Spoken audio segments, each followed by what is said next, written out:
आज हम chapter start करने जा रहे हैं दोहरा लेखा प्रणाली। तो फर्स्ट क्वेश्चन है, दोहरा लेखा प्रणाली के जनक ल्यूकोस पैसियोली निवासी थे तो कहाँ के? फ्रांस के, इटली के, ब्रिटेन के या फिर अमेरिका के? तो वह थे हमारे इटली के, ऑप्शन बी। ल्यूकोस पैसियोली की देखिए ये पुस्तक थी ल्यूकोस पैसियोली की, ठीक है। उस पुस्तक को कब प्रकाशित किया गया था? तो ये किया गया था 1994 में, ऑप्शन बी। सेकंड क्वेश्चन है, दोहरा लेखा प्रणाली में प्रत्येक सौदे के पहलू होते हैं तो कितने होते हैं? 2, ठीक है। ए ऑप्शन आपका 1 होती है, 2 होती हैं, 3 होते हैं या फिर 4 होते हैं? तो वह होते हैं 2, ऑप्शन बी। फोर्थ क्वेश्चन है, पुस्तकालय की दोहरा लेखा प्रणाली का अर्थ क्या है? लेखा पुस्तकों में 2 सेट में प्रविष्टि, एक ही लेन देन के 2 पहलुओं की प्रविष्टि, 2 तिथियों पर लेखा करना या इनमें से कोई नहीं? तो वह है हमारा एक ही लेन देन के 2 पहलुओं की प्रविष्टि, ऑप्शन बी। फिफ्थ क्वेश्चन है, कौन एक दोहरा लेख प्रणाली का सिद्धांत है? क्रय बढ़ाता है नाम को, आय घटाती है जमा को, या फिर व्यय बढ़ाता है नाम को, आय घटाती है जमा को? सी पॉइंट है हमारा, प्राप्त करता है नाम या प्रमाता है जमा। फोर्थ पॉइंट है, प्राप्त करता है जमा या फिर प्रदाता है नाम। यानी आपने पढ़ा ही होगा, purchase increase debit and income decrease credit, ठीक है। या फिर एक्सपेंसेस इंक्रीज डेबिट या फिर इनकम डिक्रीज क्रेडिट, या फिर रिसीवर इज डेबिट और giver is credit, receiver is credit या फिर गिवर इज डेबिट। तो आपने तो ये होगा हमारा क्या, इसमें क्या होता है देखिए, जो प्राप्तकर्ता होता है वो हमारा नाम में आता है और जो जमा करता है वह हमारा क्रेडिट में आता है। तो फिर हमारा क्या होगा? C option. 6 क्वेश्चन है, यदि 10,000 मूल्य का अनुमोदन द्वारा विक्रय के आधार पर बेचा जाता है तो लेखांकन की तिथि पर इसे लेन देन का समायोजन किया जाएगा। देखिए 10,000 का विक्रय के आधार पर बेचा जा रहा है तो सेल्स भी आएगी, ठीक है। फर्स्ट पॉइंट सेल्स है, सेल्स आएगी। स्टॉक है क्योंकि माल बेचा जा रहा है तो स्टॉक भी आएगा, ठीक है। और उधार बेचा जाएगा तो आपका क्या आएगा? देनदार भी आएगा। तो तीनों ऑप्शन आएंगे तो ऑप्शन होगा हमारा all of the above, option D. 7 question है हमारा, यदि कोई माल उधार क्रय किया है तो निम्नलिखित में से कौन सा खाता नाम में आएगा, यानी क्रेडिट डेबिट में आएगा, ठीक है। कौन सा खाता डेबिट में आएगा? देखिए यहाँ पे क्रेडिट हो गया है, इंग्लिश में आप डेबिट कर लीजिएगा, ठीक है। तो क्या बनेगा? परचेज अकाउंट डेबिट टू, उधार बोला जा रहा है तो आपका आएगा क्या? डेटर, सॉरी क्रेडिटर, ठीक है। तो क्या होगा? नाम डेबिट में बोला, डेबिट में आपको परचेज अकाउंट आएगा, ठीक है। 8 क्वेश्चन क्या है, प्रवर्तक द्वारा अपने व्यक्तिगत उपयोग के लिए आहरित नगद को डेबिट किया जाता है। तो फर्स्ट में है बिक्री खाते में, सेकंड पूंजी खाते में, थर्ड है आपका आहरण खाते में, फोर्थ है आपका ABC। देखिए हमारा क्या बनता है, जब हम नाम का होता है तो drawing account debit to cash account बनता है, ठीक है। लेकिन ड्राइंग के साथ ड्राइंग जो आता है वो कैपिटल अकाउंट में आता है, तो कैपिटल तो होगा ही होगा और ड्राइंग भी होगा, तो ऑप्शन हमारा डी होगा। 9 क्वेश्चन है, व्यक्तिगत विक्रय में सम्मिलित हैं तो मौखिक, हम व्यक्तिगत विक्रय को कर सकते हैं, मौखिक भी कर सकते हैं, आमने सामने की बातचीत से भी कर सकते हैं, ग्राहकों को बातचीत से भी कर सकते हैं। तो इसका ऑप्शन होगा हमारा all of the above. 10 question है, लेखांकन प्रक्रिया में शामिल नहीं है। देखिए ये वाली प्रक्रिया मैं आपको पूरी बताऊंगी अभी लास्ट में, ठीक है। बस अभी ये नोट कर लीजिए कि रिकॉर्ड करना इसमें इंक्लूड होता है, क्लासिफिकेशन करना इंक्लूड होता है और समराइज करना इंक्लूड होता है, ठीक है। ये इंक्लूड नहीं होता, तो ऑप्शन हमारा क्या होगा? ऑप्शन हमारा होगा सी। 11 क्वेश्चन है, निम्नलिखित में से कौन सा नाम मात्र खाता है? नाम मात्र मतलब नॉमिनल अकाउंट, ठीक है। तो देखिए नॉमिनल अकाउंट, ये आउटस्टैंडिंग हमारा पर्सनल होता है, प्रीपेड हमारा पर्सनल होता है, एक्टिव इंटरेस्ट भी हमारा पर्सनल होता है, तो ये इंटरेस्ट अकाउंट हमारा नॉमिनल होता है, तो ऑप्शन हमारा ए होगा। 12 क्वेश्चन है, व्यक्तिगत विक्रय लक्षित नहीं होता तो यह किस पर होता है? देखिए अधिसंख्य श्रोताओं पर लक्षित नहीं होता, या व्यक्तिगत संपर्क पर, या दो तरफा संप्रेषण पर, या तुरंत प्रतिपुष्टि पर। तो ये हमारा अधिसंख्य श्रोताओं पर, यानी कि ऑप्शन ए हमारा। 13 क्वेश्चन है, वास्तविक डूबी रकम के पूर्वानुमान में डूबी रकम और संदिग्ध ऋण के लिए प्रावधान बनाने का आधार है। तो देखिए, जब भी डूबी रकम के बारे में बात की जाती है, ठीक है, तो हमारा यूज़ होता है रूढ़िवादिता से। तो फर्स्ट ऑप्शन था हमारा प्रकटीकरण की परंपरा, सेकंड था एकरूपता की परंपरा, थर्ड आ गया रूढ़िवादी की परंपरा, और चौथा है हमारा प्रकटीकरण एवं एकरूपता। तो आपकी रूढ़िवादी सिर्फ एक बार ही दे रखा है, तो ऑप्शन हमारा सी होगा। 14 क्वेश्चन, नॉमिनल अकाउंट यानी कि नाममात्र खाता है। तो क्या है नॉमिनल अकाउंट आपका? देखिए, पेटेंट जो होता है वो हमारा एसेट्स होता है, ठीक है, और प्रीपेड जो होता है वो हमारा पर्सनल होता है। तो नॉमिनल हमारा क्या बता, वेजेस हमारा नॉमिनल है, ठीक है। 15 क्वेश्चन है, डेबिट द रिसीवर और क्रेडिट द गिवर का नियम क्या है? तो यह पर्सनल अकाउंट का नियम होता है, ठीक है। नॉमिनल का क्या होता है, आपने नियम तो पढ़े होंगे, ठीक है। तो नॉमिनल का क्या होता है, ऑल एक्सपेंसेस आर डेबिट, ठीक है, और ऑल प्रॉफिट आर क्रेडिट, ठीक है, ये इसका नियम होता है। और पर्सनल का हमने बता ही दिया अभी, ठीक है। और सैलरी आपकी नॉमिनल में आती है, ये भी आपका नॉमिनल में आता है, तो आपका ऑप्शन हुआ बी। 16 क्वेश्चन है, GAAP आवश्यक है तो किसके लिए? लेखांकन में वैश्विक संयोजन के लिए। तो ऑप्शन होगा हमारा या फिर वैल्यू में, या फिर प्राइस में, या फिर जनरल में। तो ऑप्शन होगा हमारा ए, ठीक है। 17 क्वेश्चन है, निम्नलिखित में से कौन सा नाम मात्र के खाते के अंतर्गत आता है? अब देखिए, नाम मात्र पूछ रहे हैं, तो देखिए ये तो एडवांस आ गया। एडवांस हमने बताया था पर्सनल होता है। बैंक डेब्ट्स रिकवरी अकाउंट, ये हो गया, बैंक खाता हो गया, या बिल भुगतान खाता हो गया, आहरण खाता हो गया, या फिर अग्रिम में प्राप्त कमीशन हो गया।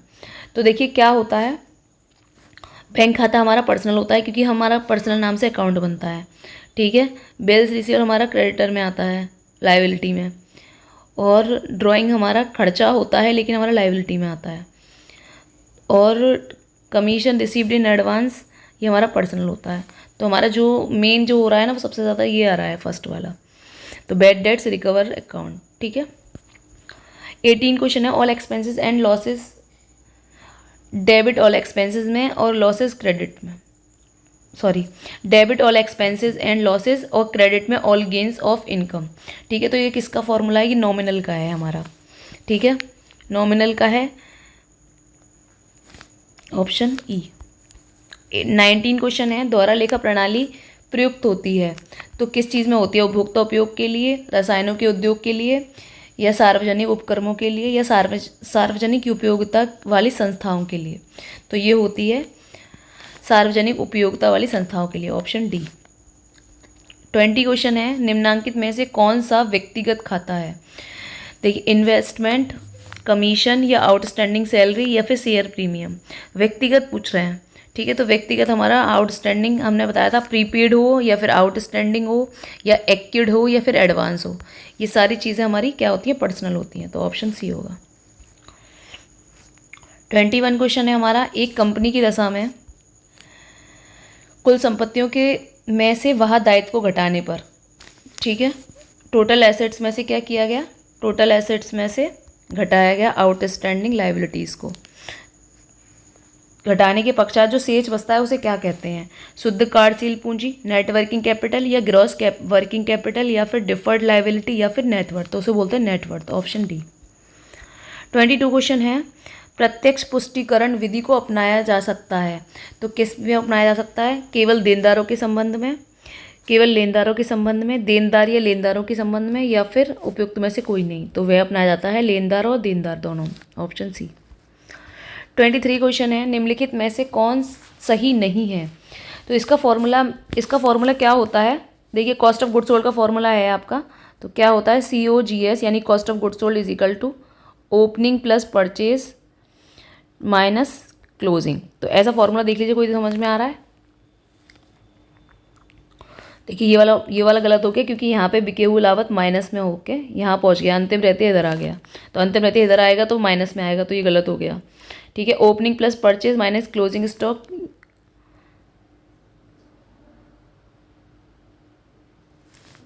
एक बार दोबारा चेक करते हैं, देखिए क्या बोल रहा है क्या होगा formula, cost of goods sold is equal to opening plus purchase minus closing. तो इसमें क्या पूछा था, इसमें पूछा था सही नहीं है कौन सा। ठीक है, तो देखिए सी वाला तो पूरा जैसा हमने बताया अभी भी वही फॉर्मूला लिख रहा है, तो ये सही है आपका। ठीक है, फिर क्या होगा, कॉस्ट ऑफ गुड्स सोल्ड इधर आ रहा है तो इधर लेके जाएंगे, क्लोजिंग को इधर ले जाएंगे तो प्लस में हो जाएगा और परचेज हो जाएगा माइनस में। फिर तो ये हमारा ये भी सही है, ये डी वाला भी। ठीक है, ओपनिंग प्लस परचेज और माइनस इधर ले जाएंगे कॉस्ट ऑफ गुड्स, इधर ये भी सही है हमारा। अब देखिए ये क्या बोल रहा है, कॉस्ट ऑफ गुड्स सोल्ड में माइनस कर रहे हैं क्लोजिंग को। देखिए ये भी यहाँ पे भी माइनस है और यहाँ पे भी माइनस आके नहीं होगा, ये प्लस में होगा, तो ये गलत है हमारा। तो ऑप्शन ए होगा इसमें आंसर। 24 क्वेश्चन क्या है, 1 जनवरी 1991 को स्टेशनरी का स्टॉक आपका 300 था। 31 दिसंबर को 1991 में स्टेशनरी के लिए लेनदार आपके 130 थे। 1991 में स्टेशनरी के लिए भुगतान किया गया है 1080 और 31 दिसंबर 1991 को स्टेशनरी का स्टॉक 50 रुपये। आय व खाते की स्टेशनरी के लिए क्या राशि लिखी जाएगी, ये बोल रहे हैं। अब देखिए इस क्वेश्चन को सॉल्व करना है, तो कैसे सॉल्व करेंगे। देखिए पहले तो आपकी ओपनिंग स्टॉक आपका इसमें आता है डेबिट में, तो 300 लिख देंगे। अब देखिए लेनदार है ये आपका 31 दिसंबर का, जब आपका 1 तारीख का होगा तो क्रेडिट में लिखेंगे और 31 का होगा तो डेबिट में लिखेंगे। ठीक है, तो क्रेडिटर कितना हो गया आपका, 31 का है तो डेबिट में लिखेंगे। ठीक है, फिर क्या है, और क्रेडिट का है ये रहा स्टॉक, तो आपका क्रेडिट में आएगा, तो 50 क्रेडिट में हो गए। अब बोल रहे हैं 1991 स्टेशनरी के लिए भुगतान किया है तो ये हमारा खर्चा है, तो हमारा डेबिट में आएगा। अब इन तीनों को प्लस कर देंगे और इसे घटा देंगे, तो आपका टोटल निकलेगा डी ऑप्शन 1460। ठीक है, 25 क्वेश्चन है, निम्नलिखित में से कौन सा कथन सही है कि देयपत्र खाता एक व्यक्तिगत खाता है, बैंक ऋण खाता एक नाममत खाता है, पूर्वदत्त वेतन खाता एक नाममत खाता है, उपार्जित ब्याज खाता एक व्यक्तिगत खाता है। तो देखिए क्या बिल्स पेबल क्या है, व्यक्तिगत खाता, हाँ है ना। ठीक है, तो ये हमारा सही है। बैंक ऋण खाता एक नाममत खाता है, नहीं, बैंक का हमने बताया था कि ये पर्सनल अकाउंट होता है, क्योंकि बैंक का खाता जो होता है वो व्यक्ति के नाम से होता है। ठीक है, अब पूर्वदत्त बैंक खाता नाममत खाता नहीं है, ये हमने बताया था व्यक्तिगत खाता है। उपार्जित खाता भी आपका क्या होगा, व्यक्तिगत खाता होगा। ये तो हमारा सही है, तो हमारे दोनों ऑप्शन सही हैं ये वाले। ठीक है, 1 मिनट, ठीक है, हाँ ठीक है, दोनों ऑप्शन सही है हमारे। अब देखिए, अब हमने बताया था लेखांकन की प्रक्रिया लिखवाएंगे हम, तो देखो लेखांकन की प्रक्रिया लिखिए। देखिए फर्स्ट होती है लेखांकन की प्रक्रिया, क्या होती है, वित्तीय लेन देनों की पहचान, यानी कि इंग्लिश में बोलते हैं आइडेंटिफिकेशन। ठीक है, फिर दूसरी होती है प्रमाणक बनाना, जिसे बोलते हैं हम ऑथेंटिक। ठीक है, थर्ड होती है हमारी क्या, लेन देनों का अभिलेखन यानी जनरल करना, यानी जनरल का मतलब होता है रिकॉर्डिंग करना।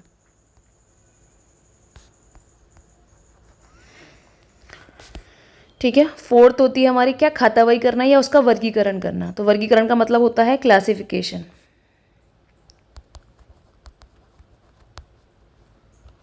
ठीक है, फिफ्थ क्या होती है हमारी, फिफ्थ होती है तलपट को तैयार करना, यानी क्या, प्रिपेयर्ड आपका ट्रायल बैलेंस। ठीक है, फिर व्यापार और लावानी खाता बनाना, यानी कि ट्रेडिंग एंड P&L अकाउंट। ठीक है, फिर क्या होता है, चिट्ठा बनाना, बैलेंस शीट यानी कि।